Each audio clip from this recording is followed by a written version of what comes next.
दोस्तों, हमारी धरती और जीवन को लेकर कई ऐसे राज हैं जिन्हें वैज्ञानिक आज भी सुलझाने की कोशिश कर रहे हैं और ऐसी कई सारी थ्योरीज हैं जो सुलझाई जा चुकी हैं। लेकिन जब हम मानव की उत्पत्ति की बात आती है तो मन में यही प्रश्न आता है कि मानव धरती पर कैसे आए और हमारे पूर्वज कैसे रहते थे।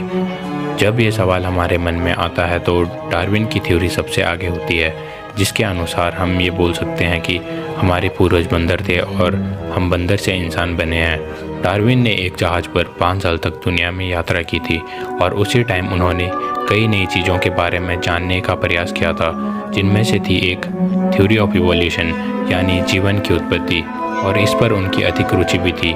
आज अगर कोई भी मानव की उत्पत्ति की बात करता है तो हम डार्विन की थ्योरी के आधार पर बोल देते हैं कि इंसानों के पूर्वज बंदर थे। दुनिया भर में घूमने के बाद डार्विन ने एक किताब लिखी थी जिसका नाम था ओरिजिन ऑफ स्पीसीज। उनके अनुसार कुछ प्रजातियों के इवोल्यूशन के दौरान चंद प्रजातियां जमीन पर स्थायी रूप से निवास करने लग जाती हैं और वैसे ही समय के चक्रवात के चलते उनमें परिवर्तन आने लगते हैं। यानी जिस प्रकार धरती के वातावरण बदलता है उसी प्रकार हर प्रजाति अपने आप को वातावरण के अनुसार ढालती है। कई लाखों साल बीत जाने के बाद वह प्रजातियां इतनी बदल जाती है कि वह एक दूसरे से बिल्कुल अलग हो जाती है। दोस्तों, समय का चक्कर एक जटिल क्रिया है। यानी 3,50,000 अरब साल पहले बैक्टीरिया का जन्म हुआ और उसके बाद अमीबा और फिर छोटे छोटे जीव जंतु पेड़ पौधे बनते हैं। धरती का समय चक्र यही नहीं रुकता, आगे चलकर धरती पर बड़े बड़े जानवर भी जन्म लेते हैं, जैसे कि डायनासोर।